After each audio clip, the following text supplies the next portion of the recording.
It's been too cold the last couple of days, but it's been shabby here.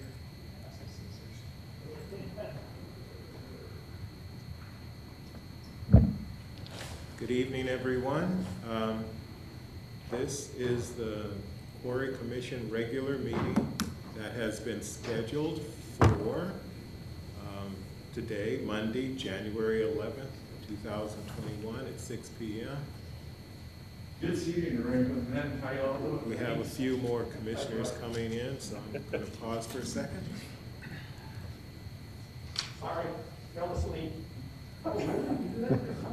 Almost here. How old are you? I thought we were waiting until the meeting started.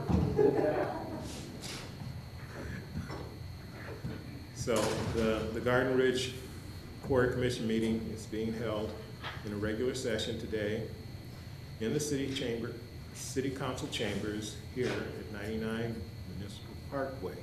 So I'd like to start with a roll call from my right. I'm here, Armando Diaz. Wayne Mudge. Gary Rudy. Mike Shands. Albert Haddad. And John L. Hawley, Commissioner Chair. So all members are currently present. And now I'd like to have a pledge of allegiance. Okay? Pledge allegiance to the flag of the United States of America and to the republic for which it stands, one nation, under God, indivisible, with liberty and justice for all.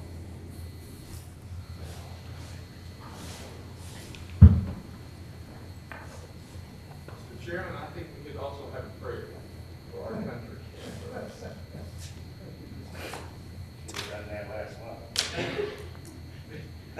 Every time we pledge allegiance, we pray. Amen. So, do I have any citizens here? No citizens. Oh, okay, one citizen. Did you sign in? Are you going to? No, I don't really have anything to say. I just wanted to see what you guys did. Okay. We need a Okay. volunteer, Sean. Thank you. But we talk a while. So, if you do, at the end of the meeting, or towards the end of the meeting, there's an opportunity for you to speak if you would like. Okay? If you're impressed, either way. So, then, since there's no citizen signed in to speak or have comments, I'd like to move on to item number 5, business items. And the first thing, I'd like to get an approval of the minutes from November 9th, 2020. Move to accept the minutes as written. And everyone has had a chance to review them. Second. It has been moved and second to approve the minutes for November 9th, 2020. All in favor? Aye. Any opposed? It has been moved and seconded, and we voted on it, and it is good to go. Now, moving on to 5B1, Hanson has an opportunity to explain to us what blasting's been about. Or fiber tech, I'm sorry, I'm looking at. Gotcha. I was gonna say Hanson. Oh boy. Yeah. Thank you for the blank look. Good evening, everyone. May I take off my mask, Mr. Allen? Yes, you're Thank you fine. very much. Hello, everyone. Happy New Year. My name is David Lawner. I'm the senior field tech with Vibratech, about 6 years experience, and all 6 of them spent mostly right down here in this city dealing with these seismographs. Today we're going to discuss the results from the November and December blasts. Can you all see you have screens there that you can see them out? Okay, fantastic. So just a quick review. We had Hanson had 9 blasts in November of 2020 and 11 blasts in December. And the highest peak particle velocity in November was on November 12th, located in the Aggie Pit West, and the highest reading was a 0.248 inches per second at the Warden residence seismograph. The highest air over pressure in November was on November 9th at the Base Pit East location, and that was 112 decibels at the Warden residence seismograph.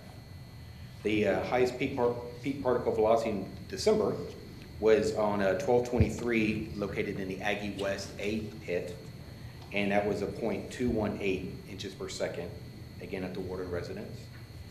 And the highest air overpressure in December was on the 4th of December. The blast was in the Aggie Pit North area, and that air overpressure was 113 dB, also located at the Warden residence. Oops, David, excuse me just a moment. Yes, I sir. see 11.9. I don't have that in my packet. Does everybody have that? I don't have 11.9. I think it went from, On December 12th. It was the Base Pit East location on 11/9, sir. I don't have the date. No, that particular page seems to be missing. Okay, we'll get that for you as soon as Okay, possible. thank you. I have it. They're double-sided. It is 11/9, it's shaded. It is shaded, yes. 11/9 is shaded. They're shaded by date so you can see the seismographs. that we're Oh, recording you're right. at that I'm so location. sorry. I just can't see that. Okay. This is. I may dark. mention too that Yes. when this is put together, our folks who shaded learned that shading is really hard to read through. And Yes. the next one we didn't, so that's what. I can understand, yes, if the copy is not a good quality, then the darkness would help to disguise it. It is there. You're No right. It problem is at all. dark. I just can't see it. So we can see on the map that the locations of the blasts were there in the quarry, primarily down in the base pit area, which is in the center, or up on the north left side, which is the upper pond level, upper west 3, and also the Aggie Pit area. Here is the frequency, this is the USBM chart of the 2 months combined to show that all the blasting levels were still within range and underneath the USBM limits for the locations. There's a new seismograph added in there, the Harkins residence, which replaced the Baker residence as the floater seismograph in early November. Here is the air overpressure for those 2 months combined. Everything's still below 133. This is the complaint map, and this is a little crowded right now. We admit that, and we're going to clean it up for the next Quarry Commission meeting. It works well on Google Earth when you want to zoom in and see the details, but what we're trying to get the point across here is that we try to color-coded the shots in the quarry to the homes that had the most concerns about them. And it's a little hard to see because there's so much data, but if you see the yellow pin in the quarry, then you'll notice that the Hancock residents on 1216, for example, had concerns about that, as well as like Hayslip and the Thomas resident. So again, we're just trying to show here that whenever there has been some concerns, most of the people that have concerns are on the west side of 3009. You can see our seismographs are also located there with the red icon. So the complaint map coincides with the table that you have in the packet, is that right? Yes, sir. We're going to go over each one of these complaints individually, but what we're trying to do here is we're just trying to give a visual that if there's a shot in the Aggie Pit area, which would be like the blue one or the yellow one or the pink one there, that you can see which homes are concerned. And again, we'll clean up the text in the future to eliminate some of this language, but right now it's got the homeowner's name, the date, the distance from the pit, and then like CN, N would be contact not requested, no, or if they did request contact, we call them ourselves. So we talk to everybody that requested contact. That would be a good idea, to get rid of that because it's on the other chart. Yes, exactly, yeah. We're gonna This is, discuss it. yeah. To give the visual is Yeah. a good idea. Right. But it's so cluttered right now, it's hard to tell what's Yeah, there, but it I makes for like a good your Google. concept. I think it's a good concept. I'd like to see you improve it, but it is good. Absolutely. Thank you, sir. Okay, so let's dive into these individual complaints. On November the 4th, Christy Haberer, living at 21120 Forest Water Circles, she said the intensity out of a 1 to 5 was up to a 4. The location of the shot was in the base pit, North A. And her key comments were that at 1:21 p.m., our entire house shook. I was upstairs and my husband was downstairs, Several of our pictures on the upstairs walls are hanging slowly, going crooked, and she did not request any contact that particular day. This is the location of the residence, and the nearest seismograph to her house would be the city property line, and then you can see the location of the blast in the pit. And the reading from that city property line seismograph was actually a no trigger that day. So it did not even trigger at .020. But there were other triggers in the area? Yes. Yes, but that particular seismograph did not trigger. But the other locations, how did they respond? Everything was still normal and below. No, I understand, but they did respond. That was the only no trigger. Yes, that was the closest one to her that did not trigger. It's possible the Warden residence and the seismograph behind her house did. The second one is Mr. Shane Thomas. He's located at, this is also November 4th, the same shot. He's located at 21648 Valley Park Drive. He ranked this one a level 4. He said, a large boom sound that shook our walls. I could hear our glass in the cabinet rattle. He did request contact, and I did contact him and talk to him. This is the map to show the Thomas residence on Valley Park Drive. And the nearest seismograph to them at the time was the Baker residence before we moved it. And then you can see the pit shot. And this is the reading from that seismograph. You can see it had a high hertz, as the wave lines are very grouped together there. And the distance to the seismograph was 6833, and he was further west than that. Moving on down, this is another shot. This would be on November the 12th. This was Christy Haberer again at 211-204 Water Circles. She ranked this one a 5. This is the Aggie Pit West A area. And her key comments were that our entire house shook from the blast at 2:21 p.m. I was upstairs and had knocked a water bottle off the nightstand. It also sounded like rolling thunder outside. My paintings on the walls were left askew. It was scary. And she did not request any contact for that one. Here is a correlation between her house on Forest Water Circle and this case, the Harkins seismograph, which used to be at the Baker house but had been moved, was the closest one to her location. And that Harkins seismograph had a reading here of it's like a .028. And the little bit lower here on the frequency, at least on the channels L and V. So she might have felt that one a little bit more with the frequency so low. There's going to be several here from the 12th. Yes, sir. I had a question. So Christy Haber's was, what date was that? This was her second complaint, and it was on November 12th. Okay, on this summary page,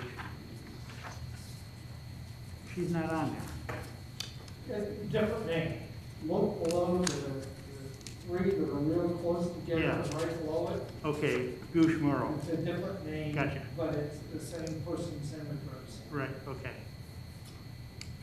And these next, the discussions on the next 4 residents, including this one, are all related to the Aggie Pit West A shot located in the pit on the 12th of November. Ms. Tara Kelly, also again on the 12th at 9506 Sumac Circle, rated this blast a 5, also again in Aggie Pit West A. She said rumbling, short-lived, but very powerful. And this is her location here on Sumac Circle, just across the street from us. So her closest seismograph would be the city property line. And the readings from that location are as follows. You can see here we had a lower frequency, so there's more space in the velocity waveform, which could result in our house feeling more of the shaking with the lower velocity. Also on the 12th, Miss Janet Hayslip at 8318 Garden Arbor. She rated this one a 3, again, located in the Aggie Pit West, and she said her comments were felt a rumble and heard it too. And she did not request contact. Here is her house on Garden Arbor. And the Harkins seismograph is the one between her and the pit, Aggie pit shot on the 12th. And that seismograph had this reading, 0.04. And again, low frequencies on 2 of those channels, the V and L channel. Do you know if had you heard of any other blasting going on at that time, anywhere else? Pool blasting, construction blasting, anything like that? No, sir, we did not. So far away, that's all. Yes, it is. Different, yeah. Again, on the west side of 3009. The last one for this particular shot on November 12th was Ilona Thomas at 21659 Valley Park. She rated it a 5 on the intensity scale. Again, the Aggie Pit West A location, and she said shook the entire house, heard and felt it. She did request contact, and we did call her. And her concerns, again, just about why her house is feeling these vibrations after many years of living there and not feeling too many, but it could be because of the new location of the quarry, i.e. the Aggie Pit. Okay, now, Yes, sir. once again, I'm looking at your summary, Mm-hmm. and I have on the 12th, Ilona Thomas at 21648 Valley Park, which is Shane's address. That is, well, I see him next on November 18th, and that's her son. Right. But do you have anything for Mrs. Thomas on the 12th? No, but on your, up there, you've got 21659. On this sheet, we have 21648, so. Okay, I understand. That may have been, that was our mistake, but it may have been that somebody saw the name Thomas and just assumed it was at the same address as Shane. Yeah. It took us a little while there to figure out which. At each of the times on here that she's, Ilona's mentioned, it's got her at Shane's address. Okay, okay. Ms. Thomas just found out that she can also submit these electronically. She was still hand delivering them, so we were getting them a little later, as not at the same day. But I'm sorry, was Jerry's point, we don't have a report for 11/12 for Ilona Thomas. That's what we're Oh, you saying. mean you don't have the We don't Quarry have, impact? we don't have the paper. Okay, It's Is in the Does packet. anybody have I it? do, okay. You got it Like, for 11/12? yeah. sometimes they were on it may have been on the back of a December sheet, to be honest with you. I had one that she submitted so late. It was, I got one, she listens, the address is 659. okay. She may have submitted the November 12th one after the 12th itself, and it came in later, but we did have a record of her shot. Okay, thank you. There's her address there, 21659 Valley Park Drive, and the seismograph between her and the quarry is the Harkins location again, and there's the location of the shot in the pit. This is the seismograph that came, and again, you can see rather low hertz on 2 of those 3 channels, 5.6 and the 6.3 on the L and V channels are gonna give the impression that that is a stronger blast than it probably was based on the PPV. And again, we did reach out and talk to her. This next location is on the 18th of November. This is her son Shane Thomas, also on Valley Park Drive, but he lives at 21648. He rated it a 5. Slightly different location, Aggie Pit West B, not A, but still the Aggie Pit area. His key comments were, one big blast. It happened again. I had several neighbors call and text to see what the sound was. After multiple blasts in the last few weeks, I knew exactly what it was. And he also requested contact, and we did reach out to him. This time we used the Michaels seismograph between Mr. Thomas and the quarry, just based on the fact that the pit shot was a little further north, and the Michaels seismograph was better aligned with him. And this is the result from the Michaels blast. Again, everything's below the USBM line, and he is pretty far away from most of the other people. Yeah, on the other side of that case. Yes, sir. Here's one also on the 18th. This is Ms. Jane Hayslip. It's an 8318 car. Yes, sir. When you contacted most of these people, it sounds like wonderful. Thank you. Can you share some of the feedback on that sheet? Yes, sir. Especially the Thomas and. Yes, we just try to explain to them what we do, what the seismographs are doing, what the Quarry's up to and to let them know that Quarry is concerned and listening to their concerns. It doesn't always appease them too well, but as the Quarry said before, the Quarry knows that the houses are going to shake. And the question is, we're trying to, let the homeowners know that this is an acceptable amount of shaking. But that doesn't necessarily appease them. But that is like, is that windows will rattle, but it's under the limits. And he doesn't really want his stuff to rattle at all. But again, the location of the Aggie pit this year seems to have awoken some homeowners that maybe didn't complain earlier about basement shops or whatever. Was that a phone contact, David? Yes, sir. I'm sorry, but it seems your microphone turned off. Better. Thank you. Ms. Hayslip, again, on 1118, she ranked this one as a 5+ in the Aggie West Pit B. Her comment was, wow, that one felt like an earthquake. I'm originally from California. The entire house shook, rumbled, and there was sound to it. She did not request contact. There is her house again, and we went back to the Harkins seismograph for the compliance. And this is the readings from that location. And pretty normal shot. The frequencies are about medium average, but you can see the vibrations are pretty low. And that seismograph was 3754 feet away from the blast. Can you put the picture of her location up? Yes, sir. He's okay. Yeah, and it's in the new development, right? It was something Oaks or something like that. The Woods of Garden Ridge. Yes, Woods of Garden Ridge, okay. Okay, just a thought about, that's a relatively new area that had not been at residents, 5 years ago. And I'm just wondering if all of a sudden those people that tend to be feeling this, and it could be, that kind of soil or the newness of their houses settling and so forth could be a factor. Yes, yes.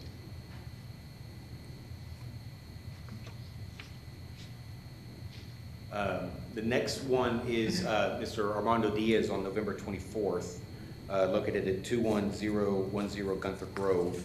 Mr. Diaz ranked this one a 4 out of scale 5.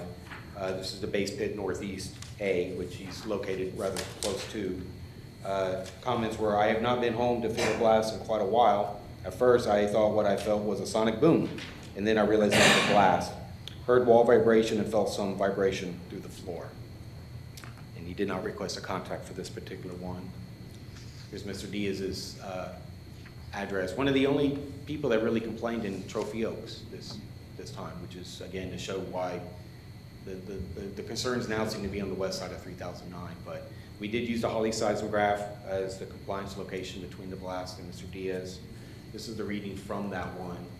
You can see the PPV is a little higher on this one than some of the others, probably because of the close proximity, only 2,000 feet away. But the frequencies were pretty high, which is good. The higher the frequency, the less vibrations the houses seem to feel, or less vibrations rolling through the ground that the houses seem to absorb. So that was the 1124 shot. So are you hearing that most of the residents who have a concern are saying that it's more like an earthquake, or is it more like something worse? There's at least 2 or 3 comments that equated to an earthquake. They feel like an earthquake, and if some of these people moved from California, so they have the experience with that, and that seems to be their first instinct is what they're feeling. It felt like an earthquake to them. Okay, thank you. That was all of November's concerns, and now we're going to move into December of 2020. This was the shot on December the 4th.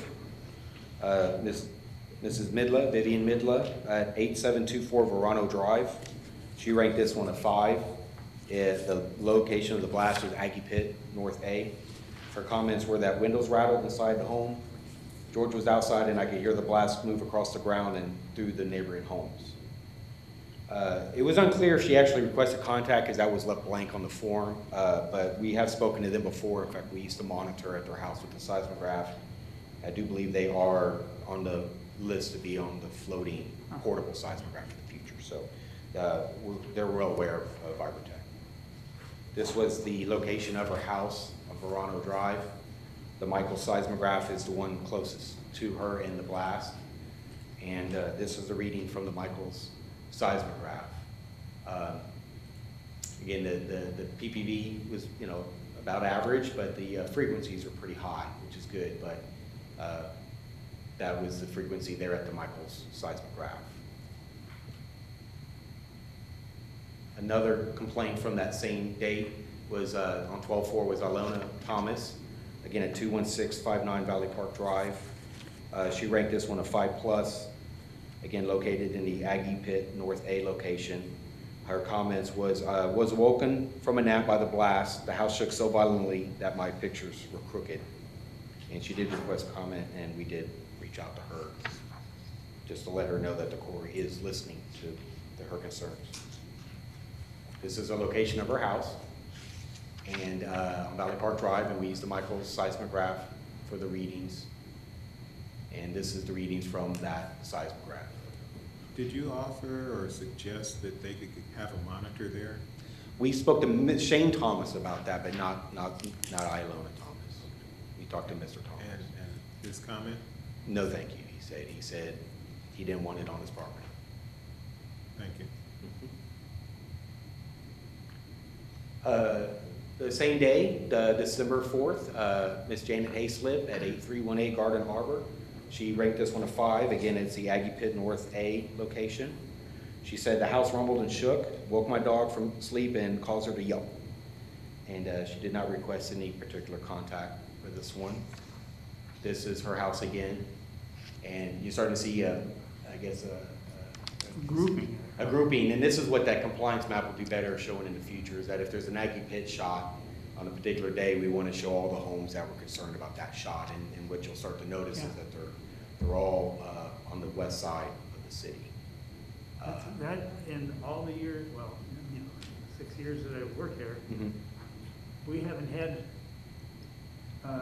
reports from that, so there seems to be, from the Aggie Pit, kind of a,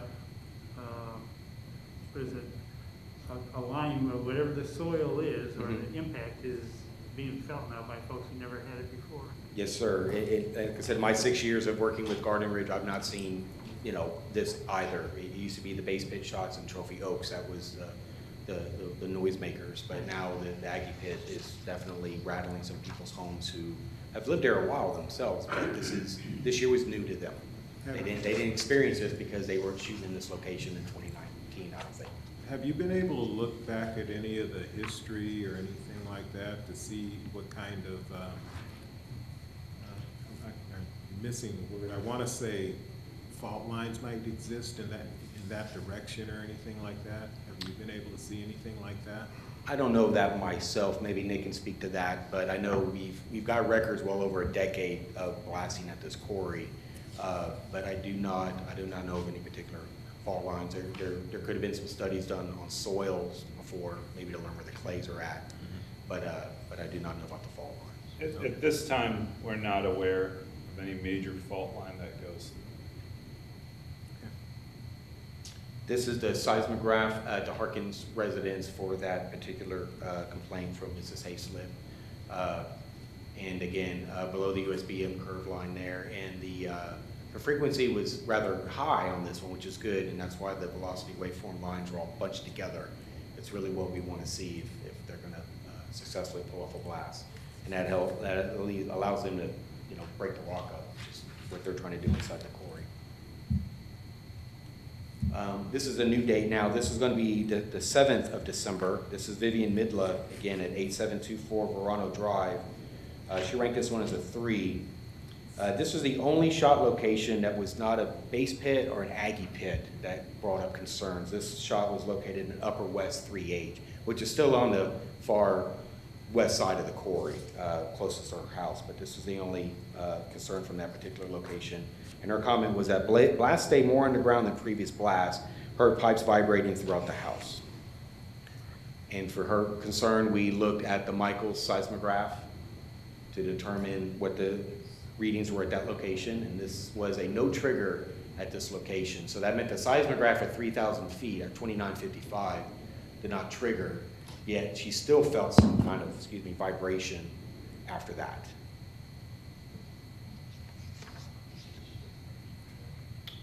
Moving on to the 16th of September, we have Mrs. Heather Hancock at 9330 Bluebell Drive. These next, I think, 5 shots are all from the 16th of December. They were all Aggie Pit West B shots. Her concern was, my husband called me at work to describe an earthquake at the house which shook pictures off the walls and knocked over a computer. I told him there was no earthquake in town today. I asked about the event on Nextdoor and was informed about the Quarry blasting, which is the only thing it could have been. She did reach out for contact. I believe I had to leave a voicemail and did not hear back from her. For her location, we looked at the city property line seismograph. You can see she's just across the street here from City Hall. And the location at city property line had this seismograph reading. You can see the frequencies are rather low on this one. It's like a 5.269 and a 7.1. Anything below a 10 is going to just almost feel like the vibration's worse than it is, but it's just a perception thing. And so the PPV was low, but the frequencies were also low, and that most likely got her attention on that particular day. Also on the 16th, Mrs. Hayslip again at 8318 Garden Arbor, ranked at a 5 on the Aggie Pit West B. She said her comments were, it was long and rumbled the house, and it actually caused a rumbling sound, caused my dog to jump up and bark. She did not request any reach out. And there's her location again, and again, we went back to the Harkins location to be between her and the blast. And this is the readings again. This one had both low PPV and high hertz. So this was a good blast for the Quarry. We're not sure why she felt what she felt, but she did feel something. Also on the 16th of December, Mr. Shane Thomas at 21648 Valley Park Drive, he ranked this one a 4. Again, Aggie Pit West B location. And he said, just like the other more recent blasts, this one shook pictures on my walls. I recently built a home 2 years ago. Our home has developed cracks throughout our house, and the cracks are growing. And he did, again, request a comment, and I spoke to him. And his concerns were basically, can y'all stop? And the answer is they cannot stop, but that they are following all the guidance and the USBM rules. And here's his house again on Valley Park Drive. And again, there's the Michaels residence seismograph, which is pretty far from him, but it's much closer to the Quarry itself. And the seismograph reading, again, the PPV, rather moderate, but it's those frequencies were a little bit low on the L and T channels. You can see a 5.7 and a 7.8, so he's going to feel a little bit more of that wave passing. When you're talking about that, when you get a do not trigger, that means it is automatically below what on frequency on? A 0.02. 0.02? Or the 133 dB for the air pressure. Well, 130, no. No, I mean, less that's than not that. trigger. You get no trigger on the seismograph. That means it was below a 0.02 or the AO was below 133. It could trigger either way. If you got below a 0.02 but you had a 145 dB, that's going to trigger it. So if it was a no trigger, and this one did trigger, but on the no triggers, that meant that the PPV was both below the vibration limit and the air pressure was below. So then why do the others show up in 90s and dual digits, double digits? Why? If it doesn't trigger at 133. No, 133 is a high It's a high, dB. 134 is the highest you can go without violating Yeah. USBM and. Am I saying that wrong? Is it? So it comes down to the programming of the seismograph. All of our seismographs are programmed to trigger at vibration only. So when that vibration comes in, it takes a sample read of the frequency that hit the seismograph and the air that's coming at it with that air overpressure. There is a setting on our seismographs that Dave's referring to where we could only set it so that the microphone, that air overpressure sensor, is the one that triggers before the seismograph. We use that on some specialty projects. We don't use it here at this operation. But in that scenario, it would be the wind that comes in. So if we have high wind coming in, we wouldn't want to do that in this case because I get a big gust of wind 5 seconds before the shot. I'm not going to actually record the shot. So our seismographs record the peak particle velocity. It's when the energy is passed through the seismograph. And once that is triggered, it takes a sample rate of the frequency and it's matching air overpressure, which is why you'll see a unit get triggered at a 0.15, but its air overpressure is 90. Because at that time that came through, that's our air overpressure sampling through when our seismograph is triggered. But Yes. then you're saying, or maybe I'm misunderstanding, that if the PPV is not sufficient to get a trigger, is it not possible that the air overpressure could be pretty high? Correct. So But there, you won't get a reading, right? if we have our air overpressure trigger without a seismograph, it would have to be over the setting that we have in there. It's about, I believe, a 115. The So if our report one, says 133. well, our limit is 133. We don't want to exceed it. I'm just talking about how our system communicates. But the lower, so So if you had a energy come through a seismograph, right, that is below a 0.02, right. but an air over pressure, right, that's concernable. 133. It just that you wouldn't really. I mean, that's not a production shot. We can't to have an energy hit a seismograph at a 0.02 inch per second, and to have any type of, like I said, ours would trigger at a 115. But correct, an air over pressure below. I'll have to go through. This is getting into the weeds here as to how our system's set up. Well, but it just is the point, unless there's a really strong correlation between the air overpressure and the PPV value, we could be missing some high air overpressures just because there's not a seismic, PPV level that triggers. Is that correct? Not per se. I get what you're saying. You're concerned that a very small shot, very small energy, could have a massive air overpressure rate. Well, no, I mean, I don't know that, you know what I'm saying? But it seems that you're inferring then that that's not likely, that there's a correlation with that's not likely. There is a correlation with that shot. That energy comes through, right? That's not likely to have a less than 0.02 energy event and have something that's over 150. Yeah, right. Okay. Right. Yes. Yeah, even the no triggers for these last 2 months, the AO was also low. Okay. So it was mostly all of these have been triggered with the PPV. And so we do watch those AOs very closely to ensure that they're not going over the limit. So again, Mr. Shane Thomas's concerns were, again, here's the location of his house. There's the Michael's residence seismograph, and again, the readings there, all within compliance with the USBM safe blasting levels. A little bit lower hertz there, so a little bit more of a spread out waveform, but still a good shot. His mother, also on the 16th, Ilona Thomas, on Valley Park Drive, she ranked us a 5, also located in the Aggie Pit West. She says, as usual, shook the house and felt it in the floor. This was her house location, and again, we used the Michael's seismograph, which would be the same readings that we just showed for her son. This is the same event report because it's from the same seismograph or the same blast. And again, everything there is within compliant levels. This was the last one from December 16th. This was Mr. Donald Thomas. He lives at 8809 Tuscan Hills. He ranked this one a 5.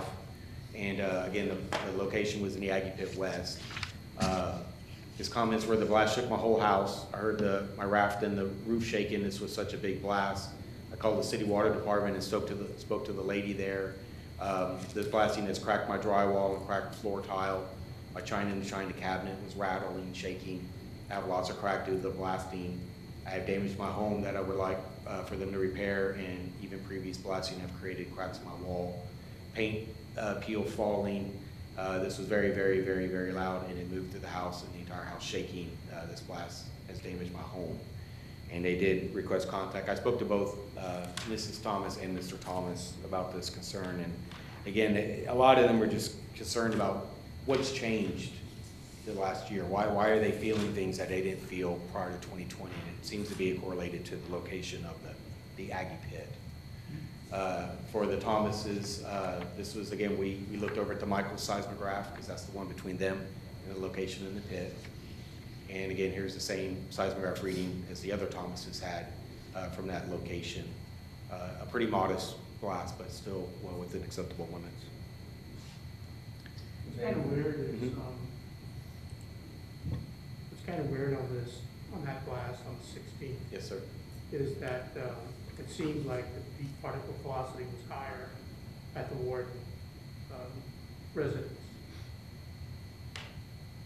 Does the amount of explosives used on these blasts have, I'm sure it has an effect, right? I believe so. I would let the Buckley guys answer your Because, questions. you know, and I don't know if I'm looking at the right number, but the max pounds delay on these blasts was 623. And I don't know if that's pounds per delay or what that means necessarily. But it just seems like on those instances where you have, you know, more complaints, is that the amount of explosives. And that's the way I'm interpreting this data. I understand. It seems to be higher.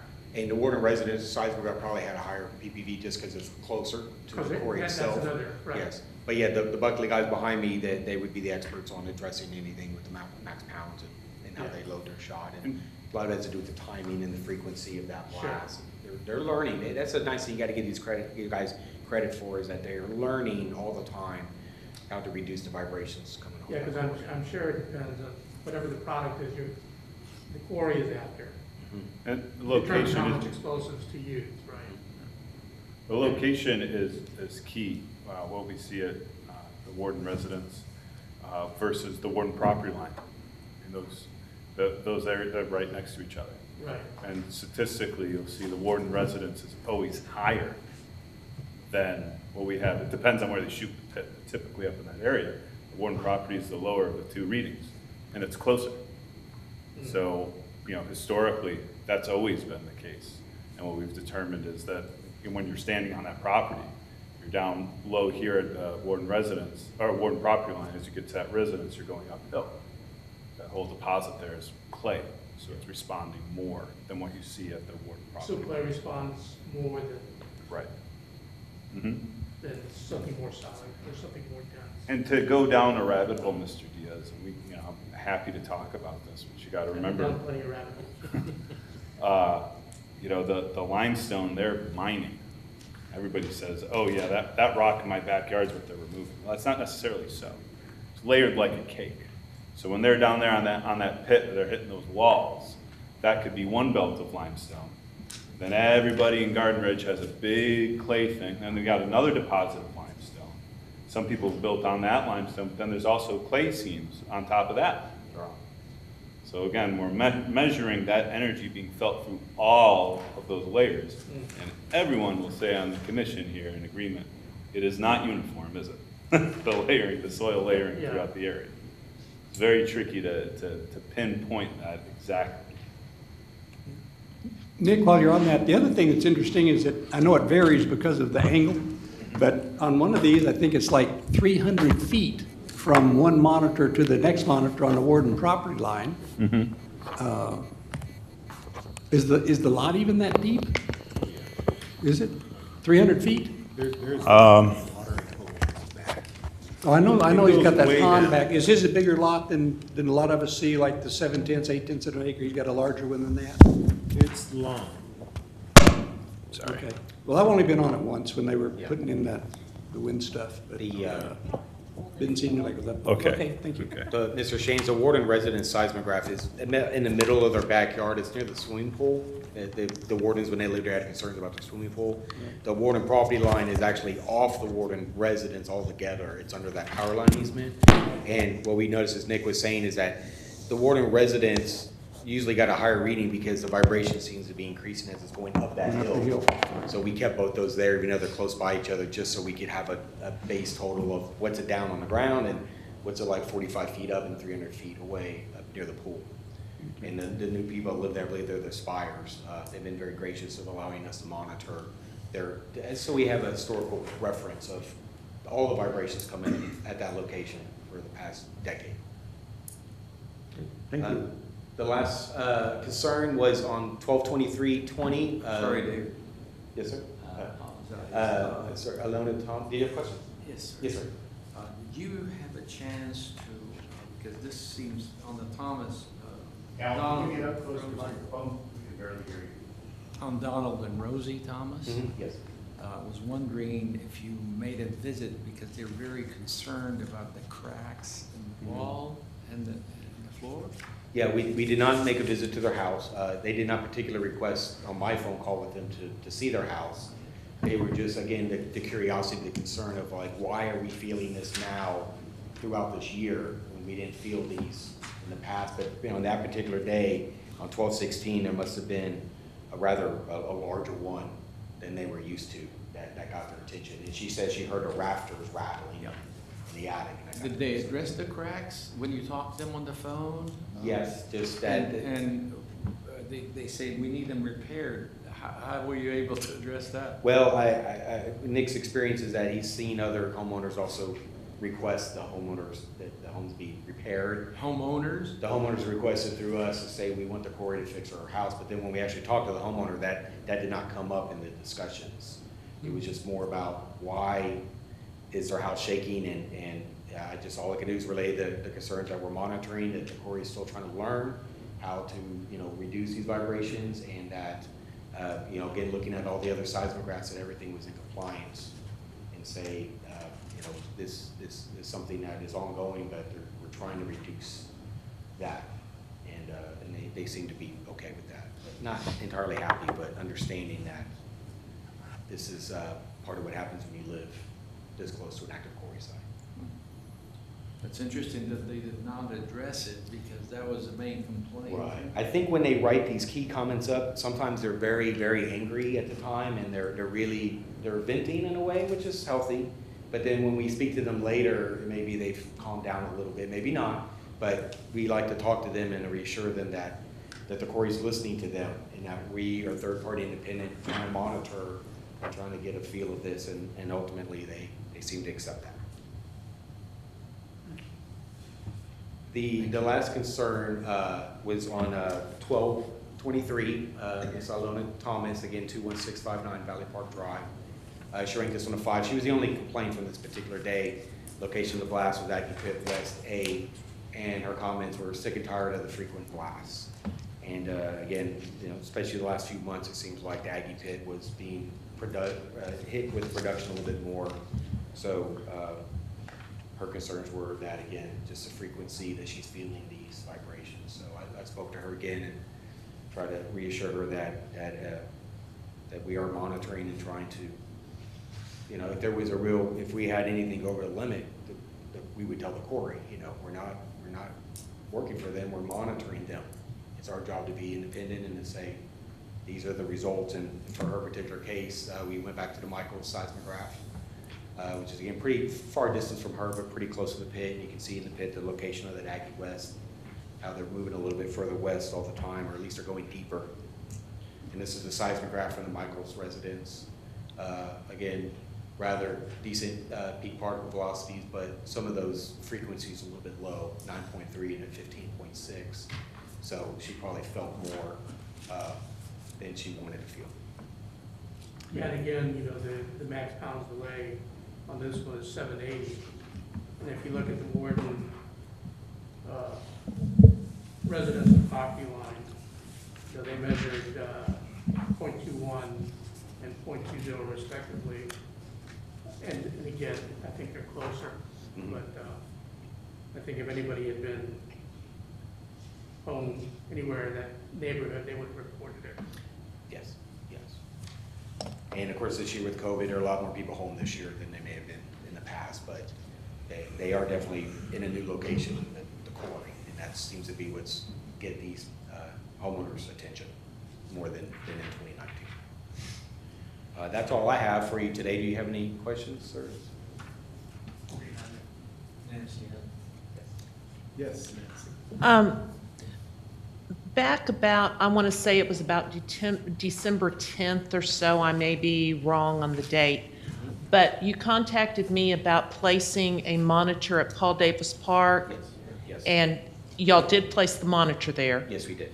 And the purpose of that was to kind of see what was going on with the complaints we were receiving from that Park Lane area. What have you determined from, what kind of readings and all have y'all received from that Yes, monitor? After Mr. Thomas did not want a seismograph in his yard, he recommended the small park that was down the street from his house, which is Park Lane Park. And so we got permission from the city to install a seismograph there in that park. It's mostly received no triggers. And what times it has triggers has been very low. So we didn't present any data from that because it's not a compliance location, but there is a seismograph now in Park Lane Park. It's been there for about a month, and if it's triggered at all, it's been very, very low. Shouldn't it be part of the information that you provide to us? I'm not sure about that. It was sort of the Quarry had just simply requested this themselves, so the Quarry could have an understanding of if. I know you do a lot of other placements on residents at their request. They'll just do it, but Yeah. I would think that would be an important one for us to have information about too, since it is on city property. Sure. Yes, sir. It's unrelated to the floater one that's currently. Pat was just telling me, the processes, we discussed where we might want to collect our own data. And I get with Pat as to whether or not it's to be presented. And we will start presenting the Deer Park data. But to back up what Dave has said, it's been there for, I believe, mid-December, probably is when we put that in. So I don't think it's been there a month yet. Okay. But the shots that have come through are all no trigger. I'd have to really go through, but I doubt we got a .02. I doubt, but I can look through that. And one of the big reasons I would kind of expect it is because it is closer to Bat Cave, but it's nowhere, it's far enough away to where. It's right here on the map. It's right here where That tree. over that. That's where our site. So Shane lives here and she lives here, and so, but as you go down this street, it goes downhill, and this is all downhill. And the homeowner that lives right next door to the park, I spoke to them, just let them know there's a seismograph in the park next door, so they know what it is, and they said they had no concerns about the quarry at all, that they don't feel the vibration. So it's a little odd that park seems to be so solid, but then you go further west and down the hill, and the Thomases are feeling. So. And that's part of the concern of having that information. Sure, thank you, Dan. And welcome. so now that, on this map, you have the Thomases right there on Valley Park. Yes, sir. And Garden Arbor, Hayslip is right in there somewhere? It's that gray area on that map to the south, roughly. Yeah, Hayslip is down in this area, I believe. Yeah. Yeah. Right in there. Right. Okay. And the Harkins seismograph that leads up here, but yeah, so, yes, we do currently have a seismograph in Park Lane Park. So out of roughly, 19 or so impact complaints, we've had probably, about 6 from Thomas's and 3 from Hayslip?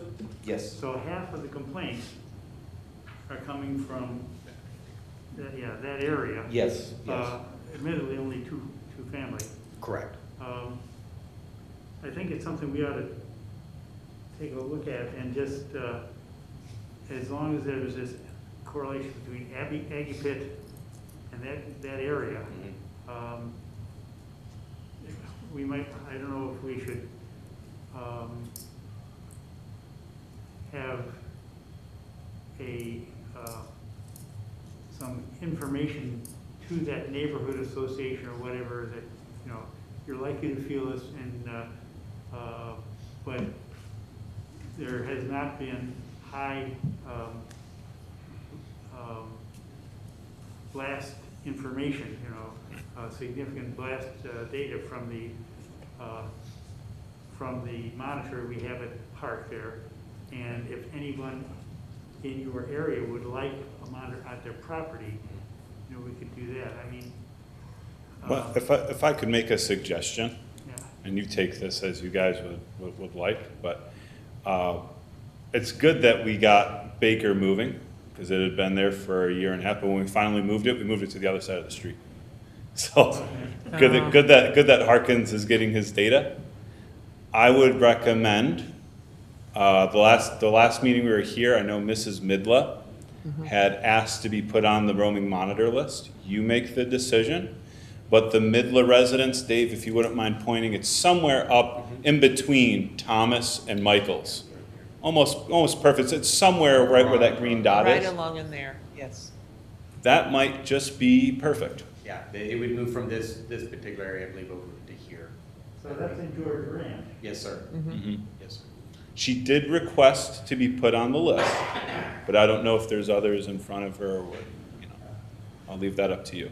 Well, one of the concerns is, about us maybe being a little proactive, to be sort of answering questions. We don't want to alarm people, but to be answering questions. Because my wife keeps bringing me information on this next door, Yeah. Yes, sir. Yeah. and a lot of stuff gets projected out there that is not helpful, and is sometimes quite negative. And so I don't know if there's something we can do to kind of get up in front of that a little bit. If it's okay, I'd like to get on I can speak to that a little bit, if that's okay. If everybody's, Dave, just leave that up there just as a map. If this is, I know it's a little unorthodox here. Usually I'm up at the podium the whole time. So the difficulty we find ourselves in here now, right, is two things. Monitoring for damage versus perception. Right? It's a constant battle that we have going on. And to someone not in this room or familiar with seismic, it makes a direct sense that I'm perceiving damage in my home. My home is being damaged. But as we've seen month after month going through all of these, just because you're perceiving the vibration does not scientifically prove that damage is occurring, as we show our Z-curve plots well below. We're plotting continuing well below the Z-curve.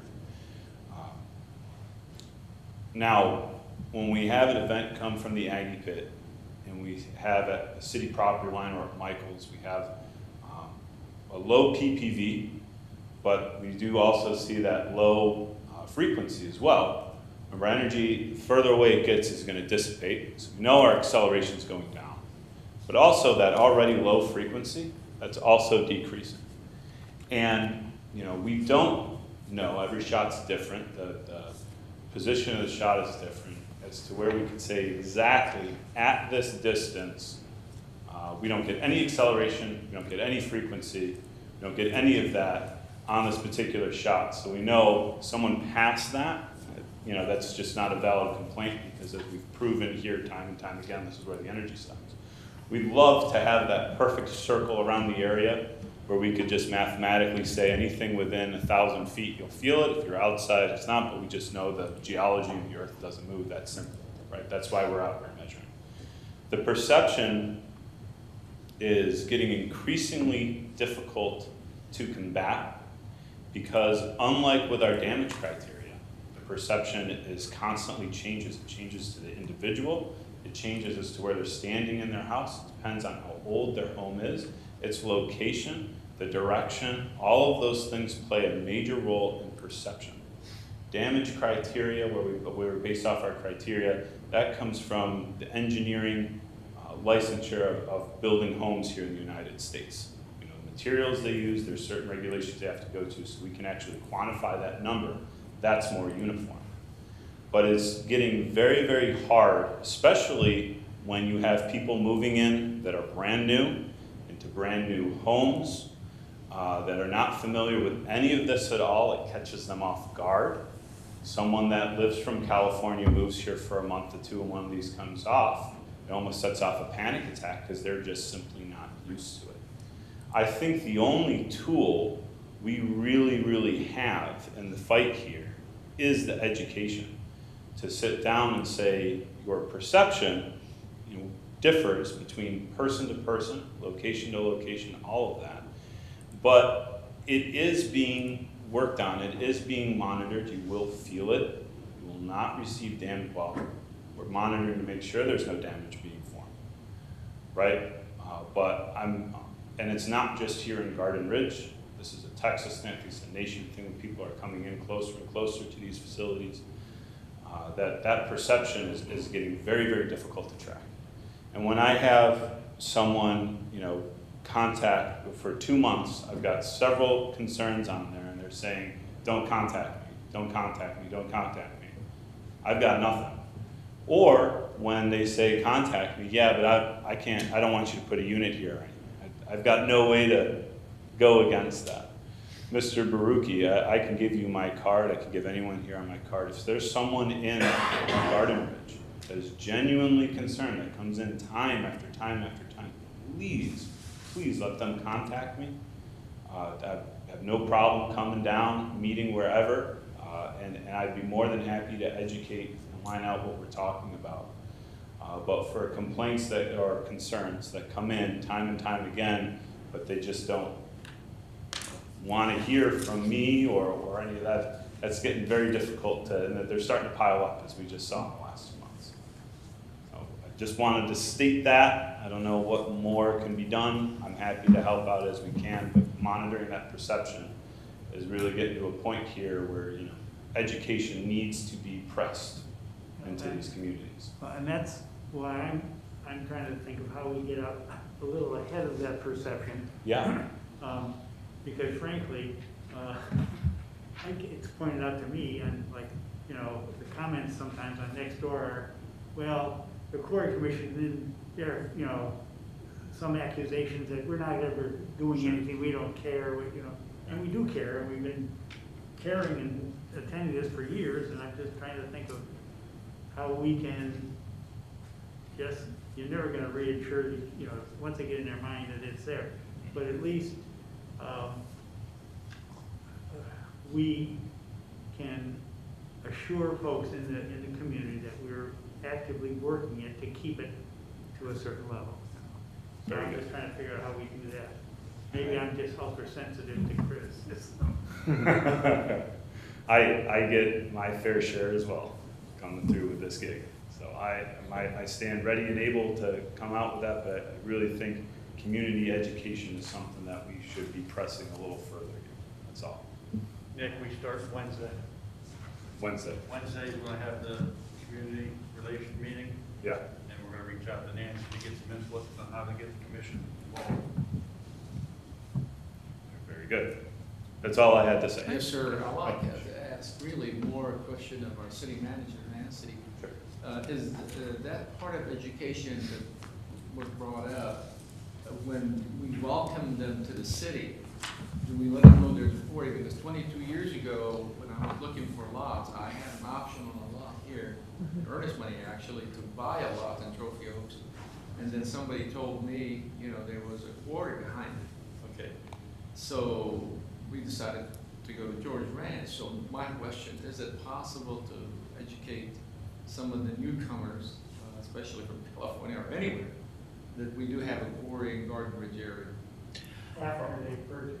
Prior to them closing? No, Well, no. Our only When we welcomed them, I said to the city, Brian. Yes. our only When we opportunity, after closing. Well, then, guess what do you tell them? You're screwed? No, no, but that's a good point. I don't know. It is difficult. It is a balance, for sure. the city has a webpage. We have an area on there for Quarry. We can publish on there the training information that recently the Quarry Commission approved. But put some factual information on there. Kat, are the reports on there as well? Every monthly report we receive, correct? Yes, I have every monthly report that the Quarry sends over is posted on the city's website for the last 3 years. In the welcome packet, when people come in to sign up for water service, is there still a flyer in there about the Quarry? I'm sorry, what was the question? In the welcome packets, when people come in and sign up for water service? Perhaps the Quarry Commission could come up with some sort of a page that we can insert in that welcome packet. Yeah, potential concerns. You know, just introduce, you know, there is an active quarry, Quarry Commission meets once a month, you know, some factual information that they can use to try to get some answers to maybe questions that they may have. Or if they want to find out more information, how they go about finding that out. Either by coming here or visiting the webpage. You know that? Yeah, something along those lines. Yeah, that would be helpful. And then people call, you can refer to your packet that you got, you know, the information. Or refer them to the webpage. Yeah. Mm-hmm. Mr. Chairman, could I ask a couple questions? Sure. Would you mind? Gentlemen, do you think it's perception that the people that are feeling this now and have tonight were typical of what we would have considered, and Armando knows this as well as anybody, because he turned in a lot of information sheets on this, but the graphs that I saw tonight were typically what we would have seen when we rated it a 3. Now, is there perception because they're not used to this right now? They don't know what a 5 is, and so they're thinking that this is a little bit worse than the last one we felt, which was basically little to nothing, because to be honest with you, we haven't felt much. I didn't know we had this many concerns right now. Yeah. So I'm just trying to figure out, are they not used to the blast and that's why they're considering a moderate blast a 5? I think so. I think, you know, doing this is, I've been involved with Garden Ridge since 2013. I've been doing these talks since 2015. And, you know, some of these new concerns are names I haven't seen over the last 6 months. These are newcomers that are all of popping us, up. yeah. Yeah, right. We don't have the familiar people that were concerned. So, yeah, there's a lot of truth to what you're saying. If people in Trophy Oaks have felt this for the last 10 years, they obviously are the reference point to say, you know, oh, that's nothing. We've felt 5s, and so we know what it is. Exactly, but on the other side, right. You know, like I said, within the last 6 months or so, 3009 has got, on the other side of 3009 has got all of our attention. These are homeowners, I'm certain, that are just not used to it. Well, you've also moved location. Correct. There's a new area in the pit, the Aggie pit, that they never blasted before. Right. That seems Now, where's the map that was up there? Cat? Or did that No. disappear? There's a big area north of City Hall. There's a wide expanse there that you would think would lessen the effects of any blast when you start jumping over as far as George Ranch away. And it doesn't seem to be, and that's why I'm kind of thinking that they don't know what a 5 is. They're considering what we would consider a 3 to be a massive blast. And then, because that's got to mitigate a lot of the aerial pressure and ground vibration just because of that distance. sure. Brian, one of the things that Nick was saying earlier about the layering of the rock and the strata and stuff like that, that also is affected there because they're going deeper where they're at now. And that extra layer below could be blasting straight under all of that topsoil and other layers and coming straight in across Bat Cave Road. That's part of the reasoning why I was concerned about, are there any kind of fault lines or something like that that we've missed or something that's going on with that kind of stuff? I don't know because nothing's happened over there years. We've never heard Right. anything happening over there. And me being where I am, I'm closer to them to that blast than they are. And I Yeah. still don't feel, you haven't had to say a word, neither is anyone else here on the quarry, short of Armando and Mr. Diaz. And when they used to shoot these walls, they were shooting up high, knocking the dirt down. Now they're drilling, if this is correct, inside. Okay, so y'all are doing there what you were doing in the lower pit, and that's going down the next level. And that's where we start figuring out that the ground vibration is more at the lower frequencies. Yes. So maybe this is what they're feeling, okay. And what is the direction of the blast? Is the blast? Very important, good question. Is That's the blast very important. coming towards Garden Ridge, or Right. is it going out, the other direction? That's a good Right. question. I do not know myself, but the Buckley Power guys are here. But yes, they're definitely shooting in this area and they're going deeper. They're not shooting on the edge all the Okay, time. but they're working their way out, I would think. I think they're making almost like a new base pit. Is that correct, Daryl, in a way? Just a general direction of the blast. The general direction, like where that marker is now, that shot will be moving from west to east, so the vibration will be traveling to the west. We have a keyway area Okay. where we established a ramp to establish that level. Most of the shots, though, are driving the rest of the pit towards the north, so we'll be shooting the shots from north to south, sending the vibration north and northeast away from Garden Ridge. Okay. So they're trying to contain those vibrations inside the pit. Well, if we're getting relatively few reports, and the location of the Aggie pit, and we're getting relatively few from George Ranch, Correct. which in proximity is so much closer than on the other side of Bat Cave Right. Road. Right. That's the mystery. I mean, I Right. think, I agree kind of with Janelle saying, Commissioner Holly, it's like there's a pathway, you know what I'm saying? Or rock, soil construction that just generates right through to that region. If we started seeing, when we put in that seismograph there at that Valley Park Road, if we saw a correlation with that, that would be key, obviously, to prove that. But where we're at Valley Park Road, and we do not have that data to show tonight, I was not told that that was going to be shared. It's okay. It's all no triggers, and like I said, I think we might have 1.02. I'd have to double check that. But right where that little tree is on that map, I'm getting no triggers.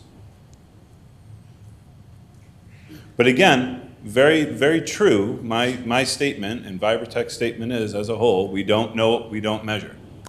The most ideal way to put this to bed would be to put something right next to Mr. Thomas's back corner of his house. Let him go, go, go, go, go, and we can conclusively say that we're not getting any triggers there. But I don't know what I don't measure, but I just looking at, if the energy's not making it to that tree, I couldn't say what would be geologically possible for it to concern them so much at that home. I don't know.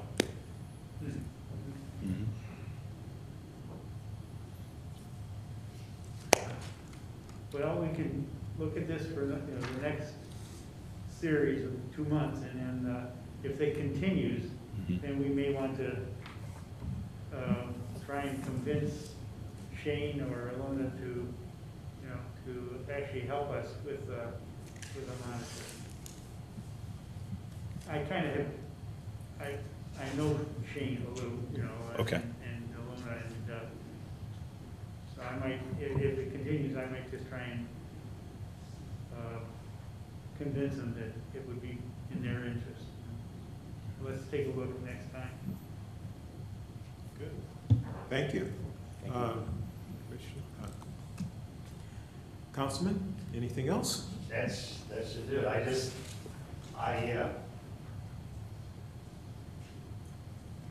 think when when y'all are talking to these homeowners, and if you're gonna do some education for them, just tell them there's something coming up that they can learn from, and try to get every one of their interests in the educational thing that's coming up.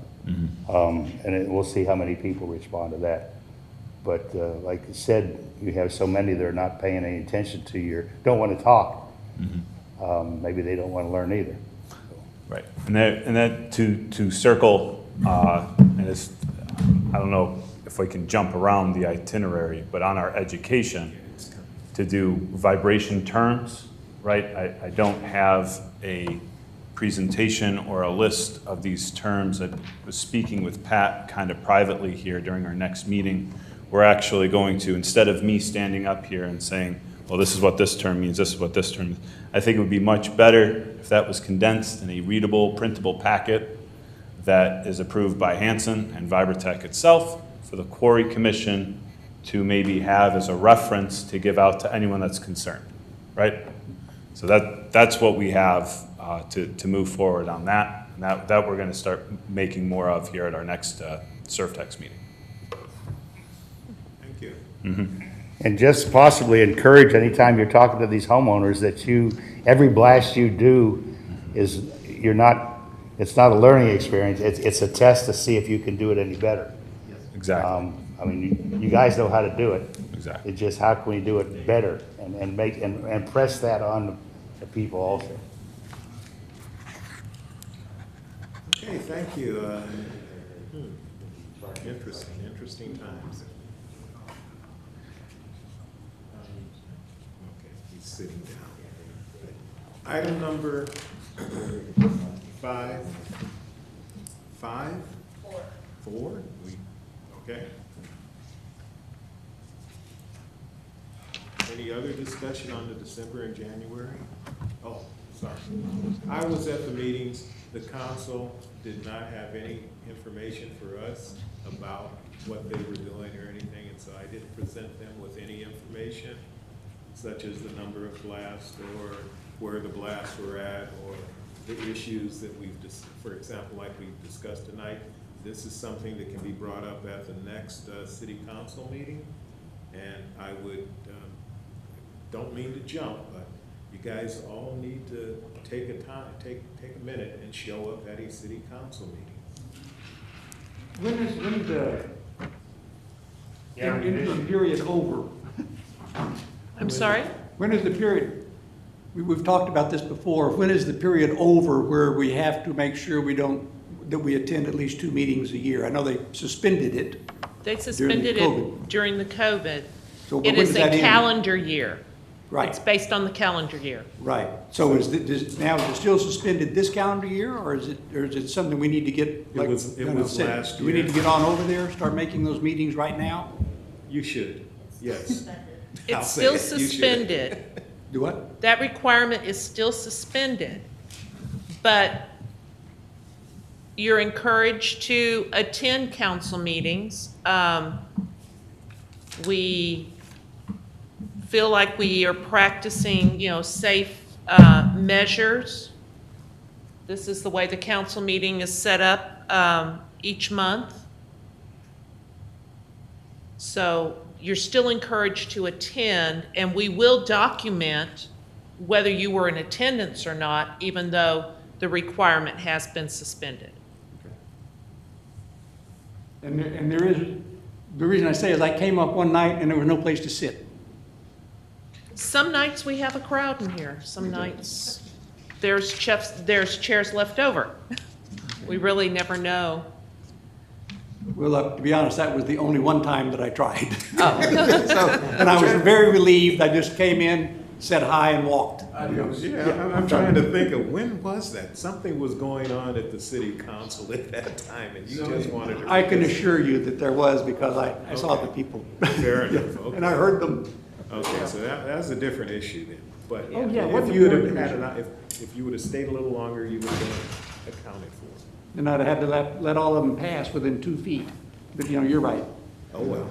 Whatever. Okay. So, yeah, please attend the meeting if you can. Okay? Now, as far as I was saying, item 5.5, grapevine updates. Anybody have any articles for the grapevine? Do you have enough information to pursue this? I will. Oh, that's right. I'm Give it to staff before next week. Okay, I'm still leaning on Jerry here, so I'm sorry about that. Okay.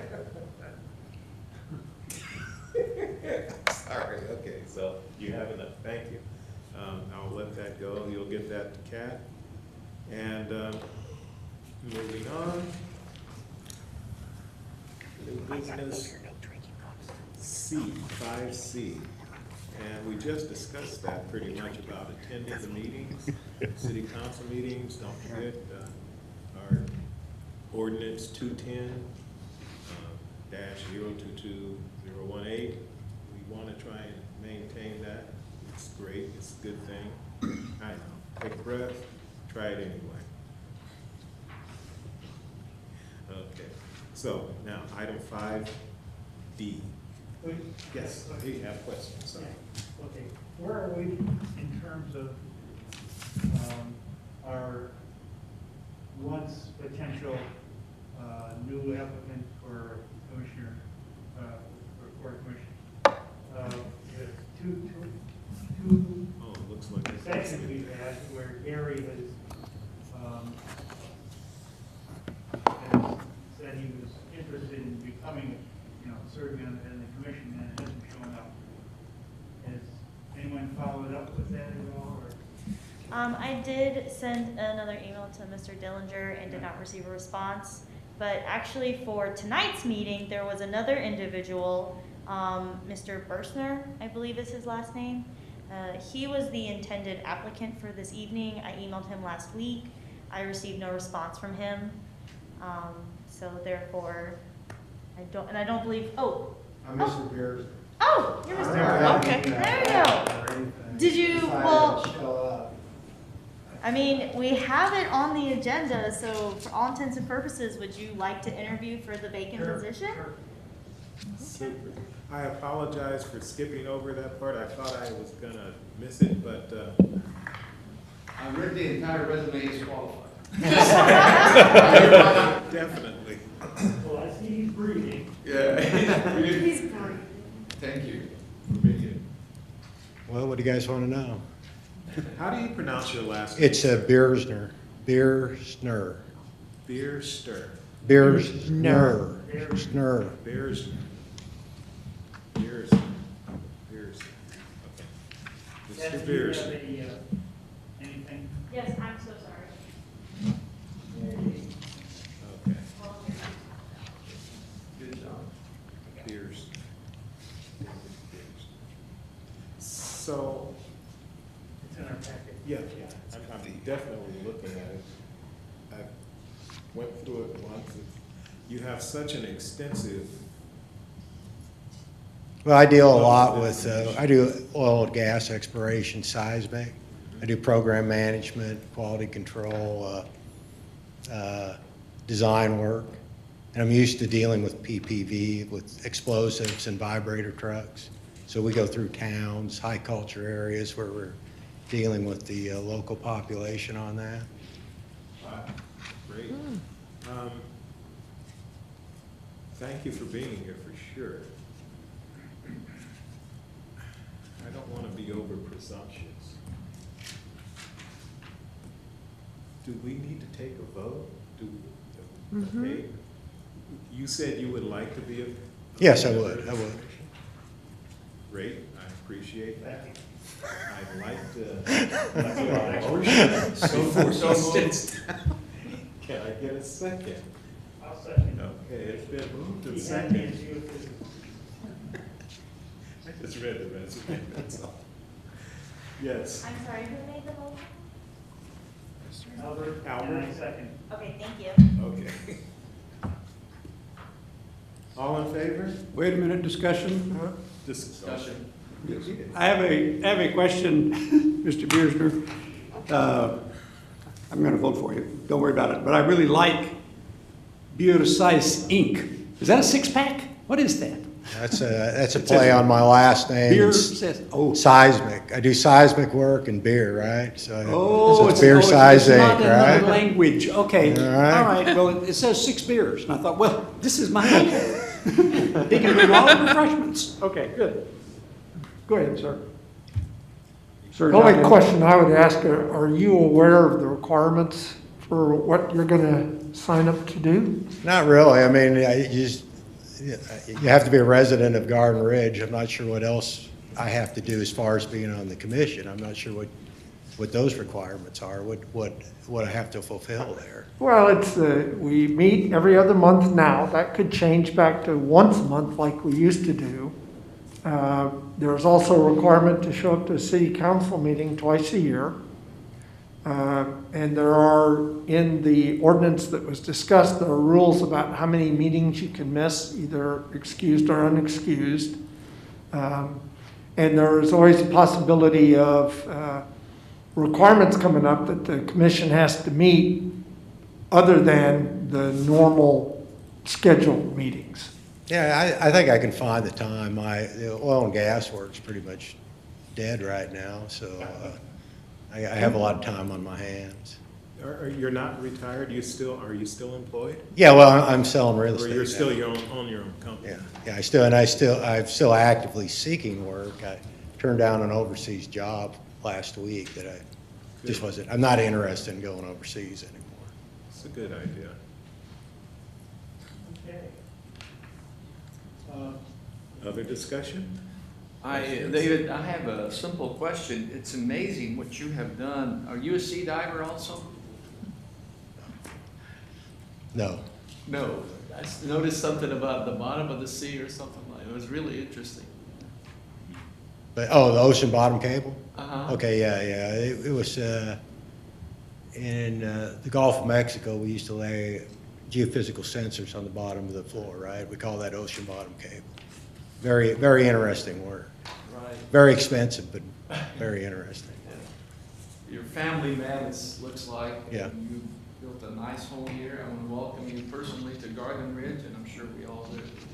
And thank you for volunteering. You have more than qualifications, and I'm learning also. After 2 years, I'm still learning, and it's really an opportunity to serve. And thank you for volunteering. All right, thank you, sir. Any further discussion? Okay. All in favor? Aye. Any opposed? Welcome. All right, thank you, sir. Still got to go to council. Yeah, our recommendation for your acceptance on the commission will go to the city council as recommended to accept. All right. And then, how will he know? Well, we won't meet for another 2 months, so he'll know way before. Yes, the recommendation will go to city council at their February council meeting, which is the first Wednesday of each month at 6 p.m. Okay. And then if you are approved by council, then you will be, after taking an oath of office, you will be in place on the commission at their next meeting in March. All right, sounds good.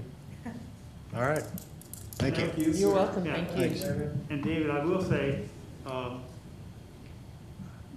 some of us have been here much longer than others, but doing this for 8-10 years, so it's not such an onerous,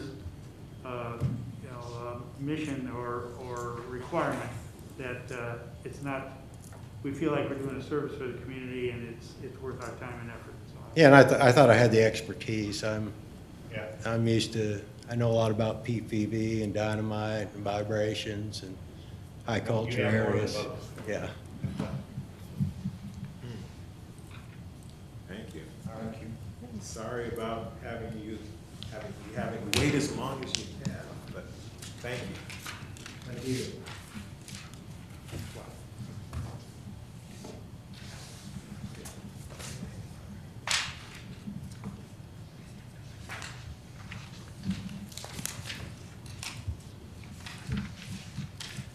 So now we're on 5D,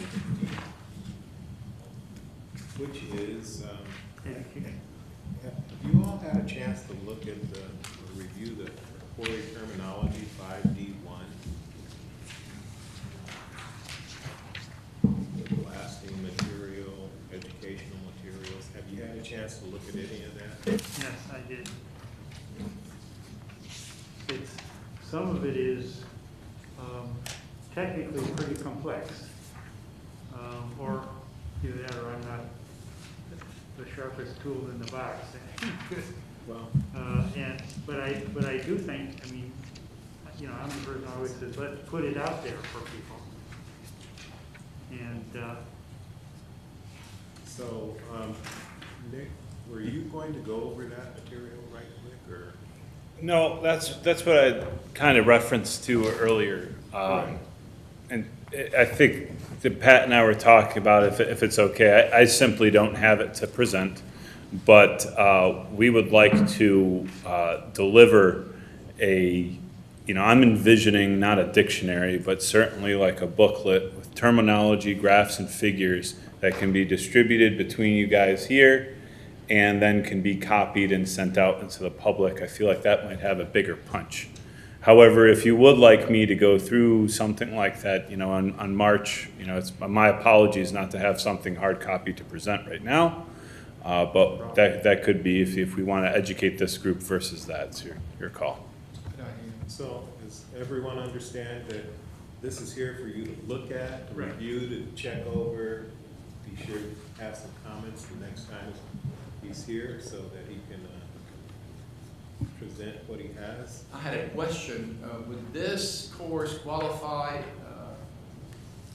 Ms. Nancy, the city manager, for us?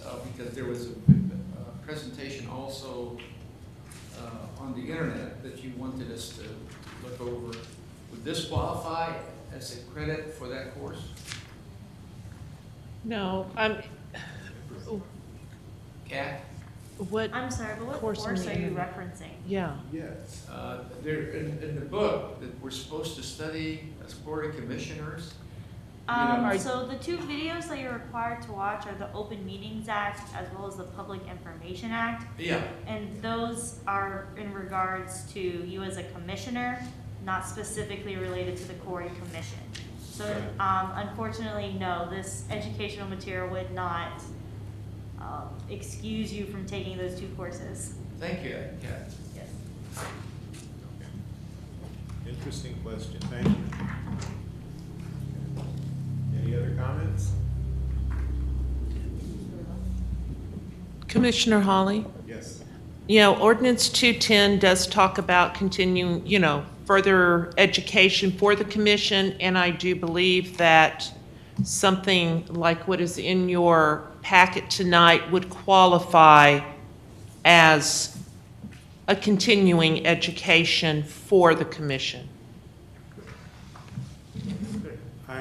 I hear what you're saying, and that's appreciated, so therefore I think I will bring it out to the council next meeting and make sure that they agree. So does that seem like a good idea? Good. Nancy? When we do that also, you might. And bring it up to the council at your next meeting, that this is something that we could use for our education. Do we need approval for that? I don't think you'll need approval for it. I don't think so either, but you're catching me off guard here. The education you were talking about, is that something new to come up that a commissioner has to take that? It's not anything new. No. It's part of 210. It's been in place for Well, that's what I thought. many years. Why is he just I don't talking know. about it? Have you not taken the, Well, I've been to the Open Meeting Commission, but not this particular one. I understand it fully, but I did not see the video. okay, can we talk about that after the meeting? Sure. Kat and I and you talk about that? Because if you haven't taken that, you do need to. Yes, I will. Okay, then Nancy, what education are they talking about? In ordinance 210, it talks about the commission's continuing education. And I think that something like this that's in this packet tonight, talking about the vocabulary of blasting, would be something that could be considered Oh, without as a that doubt. type of Without a doubt, yeah. education. I mean, you're not gonna find too much other continuing No. education for these people to take, so you gotta Right. rely on something like that. Yes. So they, yeah, So- that's great. Okay, I mean, I don't see any problem with that whatsoever. And I don't think that needs to go to council good. at all. That's something that I think we can document. We are looking for consensus so that we can put this on the website to educate the public. Do we want to take, before this is placed on the website, I think it'd be most appropriate for the commission to have this training from Mr. Redden at the meeting in March. That's my thought. Before it's placed on the city website, I think that y'all need to have the, And that's okay, that's where. yeah, That's where okay. he's going, so I think that's a good idea. Yeah, I think y'all need to have it first. Now, I have another suggestion too. Anything that you're doing as far as this meeting for education, that time should go towards that also. Right? Yeah. Yeah. So anything you do as far as education, where you We get will- knowledge from these gentlemen here, should be account for your requirements. That's a reasonable idea. Well, refresh my memory just a moment about the ordinance. There was something in there, as I recall, specifically saying you had to listen to or the deal online from the state, pass the test, and then submit that proof in. There were two specific issues. Right. Now, that's separate from what we're talking about. Yes. This is kind of like Yes. continuing education. This is a continuing. Okay, yeah, but This- so for Mr. Bierschner, we may want to remind him also, that's another issue. You have to spend probably a couple hours online, pass the test online, and then you'll say you passed, and then you bring it in. Okay, but this is just the continuing education part. This is that we just a talked about. continuing education part for the commission itself. When we get it in March, are all these blank pages going to be filled in? Sir, pictures, the pictures that didn't. I got natural frequency pages here that are just all Yeah. blank. There's like 3 of them. I'll make sure they're filled. Those are video. There was serious blasting going on. Oh, that's what it is, okay. All right, thank you. Okay. Any other discussion on this item? Nope. Okay.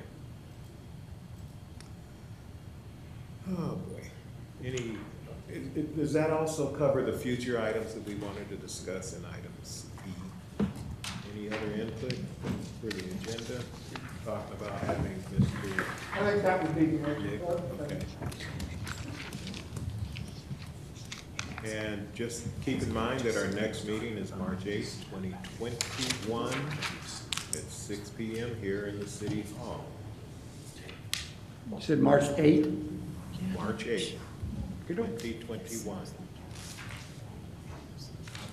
6 PM. I kind of figured the year out, but the day was killing me there. Where the year's been going. Any other citizen comments? Can I get a motion? I move that we adjourn. Seconds. All in favor? Aye. Any opposed? Meeting's adjourned. Good job, gentlemen. I'm trying to get this done. Well, of course, I had laughed, Wayne raised 21. He just said 21. Thanks a lot. Embarrass me, but I'm, get out of here. I did. I've been a broker